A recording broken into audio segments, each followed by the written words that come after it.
Before getting into the tutorial, let me give you a bit context about the workflow that I will be following today. As you can see, the tire has repetitive parts, which means that we can only model a single detail, then repeat that around. But the thing is that the detail or the pattern we want to model has overlapping elements in it. Like here, as you can see, these are on top of each other. What is more, that section of the detail doesn't repeat on the other side, and that section of the detail doesn't repeat on that side. That makes more sense when you get into it, but I can tell you that this is a very tough pattern to repeat around. But I believe I figured a way to do that, and I will show you how to do that in this tutorial. Let's start with a cylinder.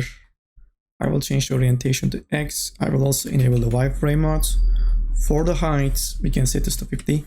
I will remove the height segments for now because we need to focus on the rotation segments. If you look at the tire, each pattern repeats around 20 times. So knowing that, I will set the rotation segments to 20. This is going to be our starting point.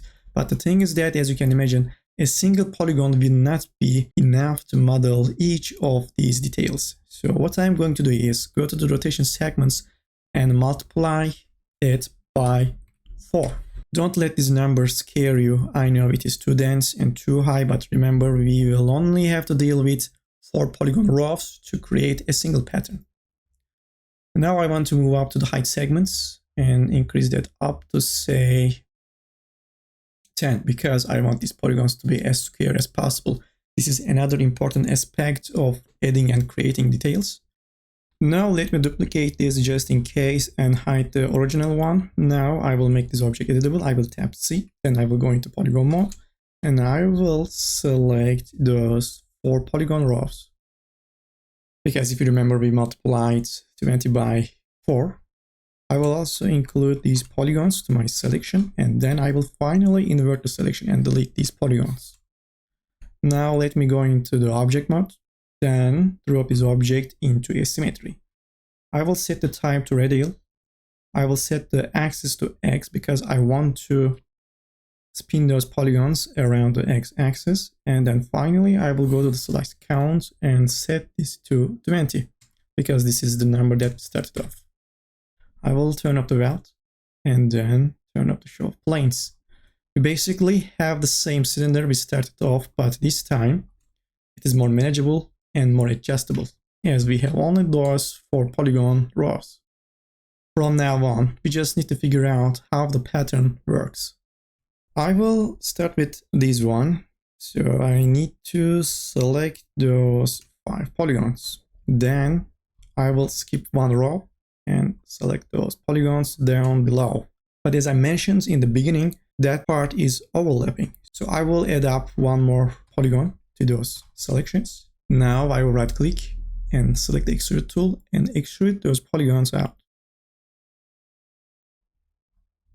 Now let's adjust the sides. I will go into edge mode, select those edges on each side. Now I will right click on the axis and set the position of it to world. Now the starting point of the selections are exactly at the center of the world, which means that I can tap T and scale them down. But I don't want to scale along the x-axis because I want to keep the sides perfectly flat. So I will lock the x-axis and scale these 1 more time. Okay, that looks good to me, which means that we can, let me see, try to bevel out those edges. I will select them, right click, select the bevel tool and bevel them out with 0 subdivision.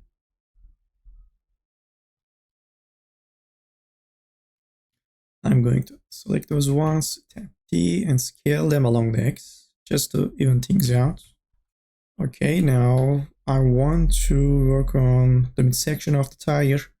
I will drop in a loop somewhere around here, then another one so that I can select those polygons and move them along the x-axis.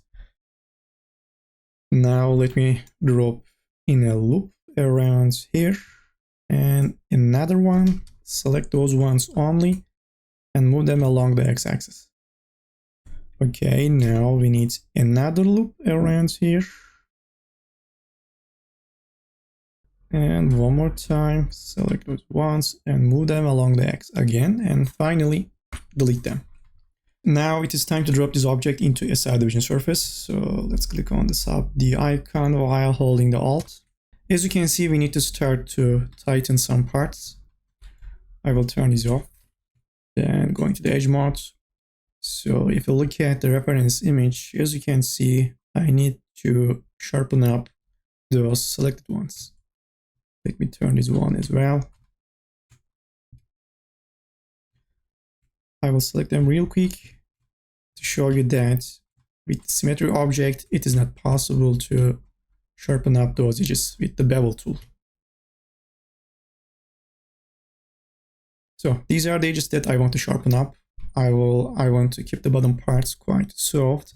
But the problem is that if I enable the subdivision surface, if I enable the symmetry and apply the bevel tool in the solid mode, I will also enable this one.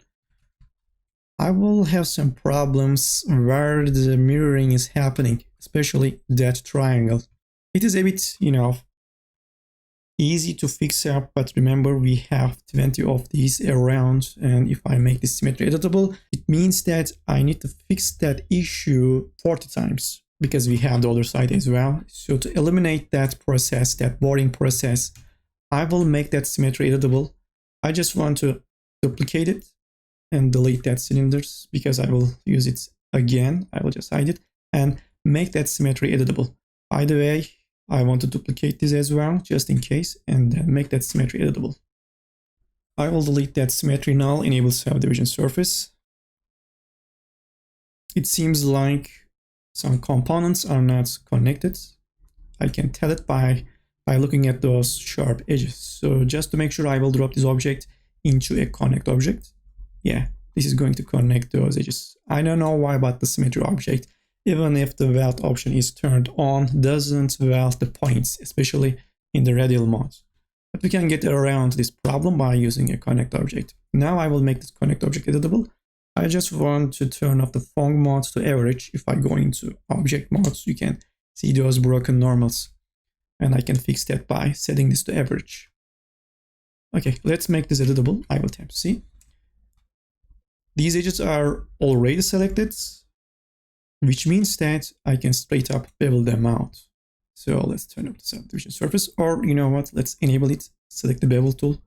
I am in the solid mode. I also set this option to uniform. Okay, let's bevel them out. I will click off. And yeah, this is basically it. Now I can work on that section. I will simply drop in some loops around here with the loop cut tool. Then I will make two loop selections. Tap E, move tool. By the way, let me set this back to selected and move these along the X. Then I will double click on the edge loop and move these along the X as well. That should give us a nice curved surface. If you want to make that look more apparent, you can select those, tap T, and scale them along the X.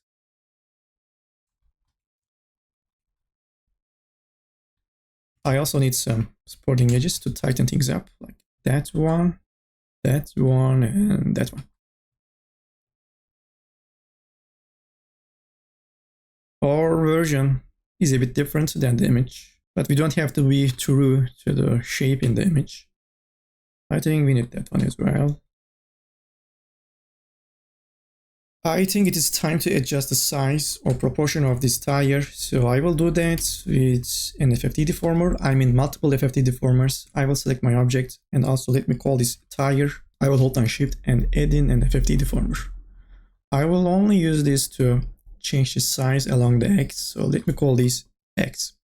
Then I will go into points mode. While the deformer is selected, I will hit Ctrl A to select them all, tap T and scale them along the X.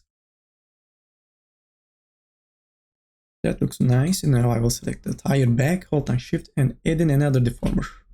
That should be below the first one.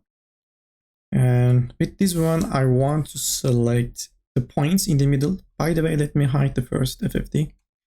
And with those points selected, I want to tap R and rotate them. Okay, that looks good. Now I want to scale them up.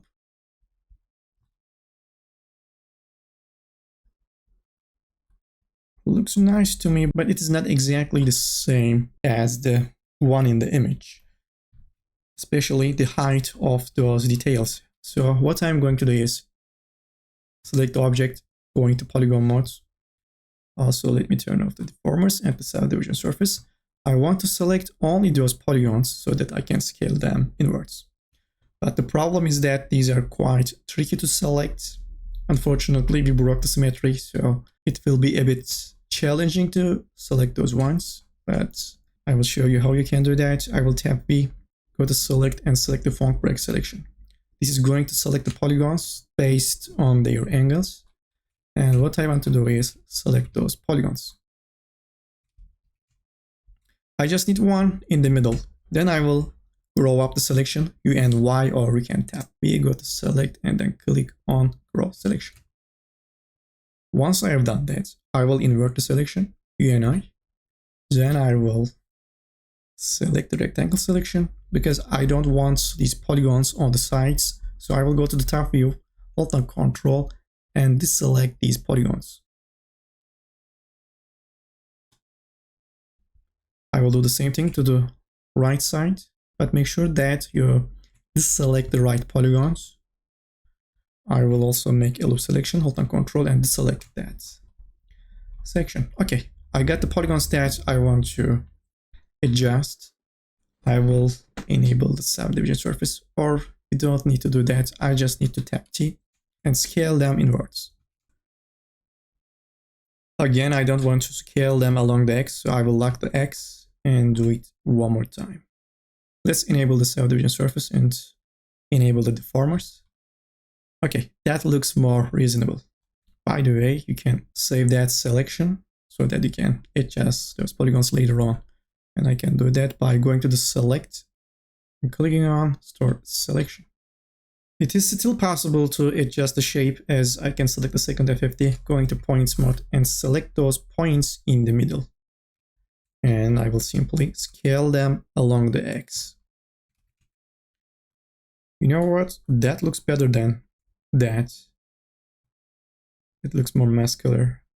It depends on what you want. So I will keep this mesh like that. Now it's time to mirror that part to the other side. To do that, I need to make these, apply these deformers to the object. So why don't we just duplicate this just in case again and make that tire editable. Right click and click on connect object and delete.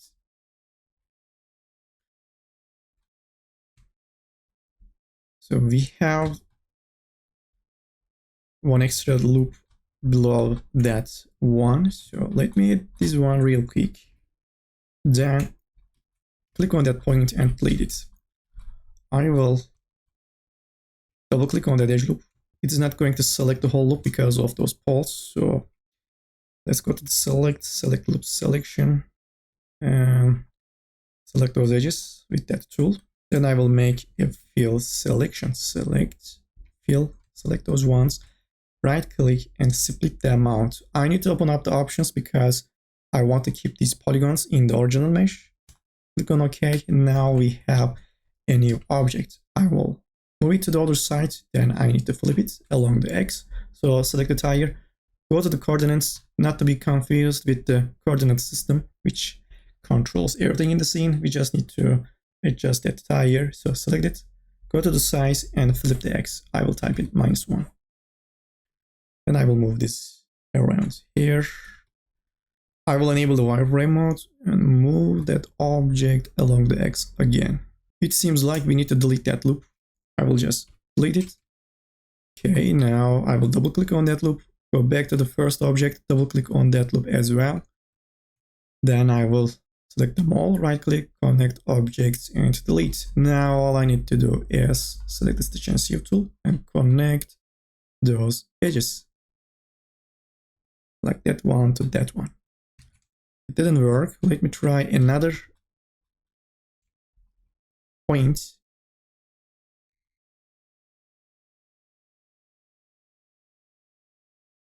For the remaining parts, which is going to be quite easy, I will select those polygons and split them out. Right click, split.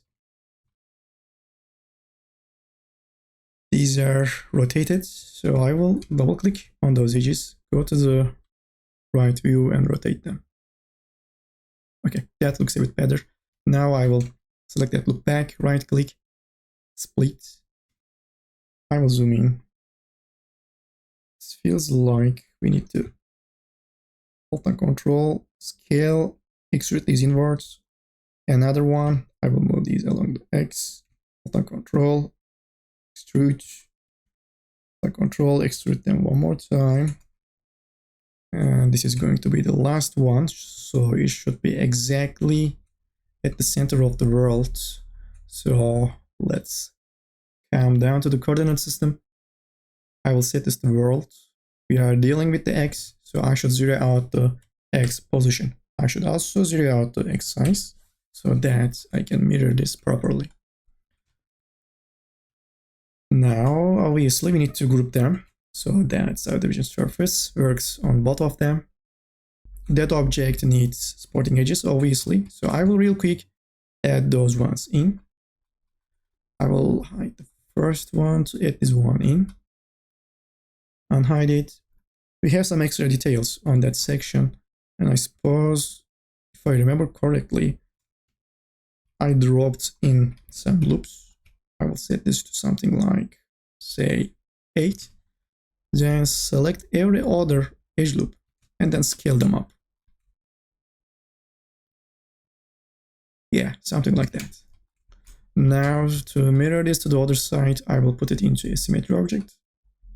It is already set to the correct axis. I will just enable the weld and make that symmetry editable.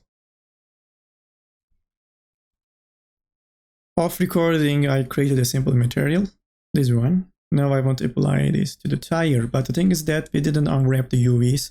But that doesn't mean that we can apply textures to objects. I can do that by adjusting the projection types.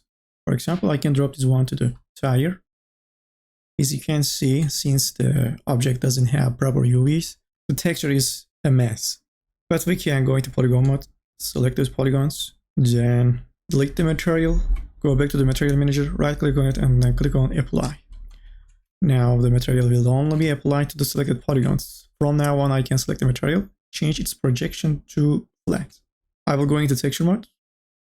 I need to rotate this plane, so Alt and Shift, stop at 90 degrees, then scale it down. But my X is still locked. Let me turn this off. And yeah, this is it. I mean, not it. I will duplicate it because we need another material, but this one shouldn't have that bump map. So I will just break that connection. Then drop the second material on the tire, but it should be the first one in the stack. So I will move it here. Let me create another material for the other object. I will drop this one, and I want this one to be black. By the way, I will try to get into UV unwrapping this tire in another tutorial. I also want to show you how you can turn this mesh, subdivided mesh, into a game ready model. If you are interested, let me know. And yeah, this is going to be it for this tutorial. By the way, I will drop a link in the description of the video so that you can download that texture of the bump map. So this is going to be it for this tutorial. If you have any questions, just let me know, and I will see you in the next ones. Bye.